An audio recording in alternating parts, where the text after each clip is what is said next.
Hey guys, welcome to another video. So আগামীকাল honours second ইয়ারের পরীক্ষা ইংলিশ সাবজেক্ট। সো ইংলিশ সাবজেক্টে আপনি যতই মার্ক পান না কেন এখানে কোনো ক্রেডিট দেখাবে না, অর্থাৎ এটা জাস্ট পাস আর ফেল।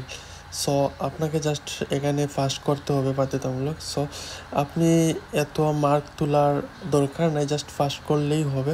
সো ফার্স্ট করতে হলে যে আপনি এক্সাম্পল 2024 পরীক্ষা দিতেছেন, সো 23 সাল বাদ দিয়ে বা 2022, 2021, 2020 এই 3 সাল বা 2019 এই 4 সালের প্রশ্ন আপনি জাস্ট একবার দেখবেন। গামার সাইড দেখলেই হবে।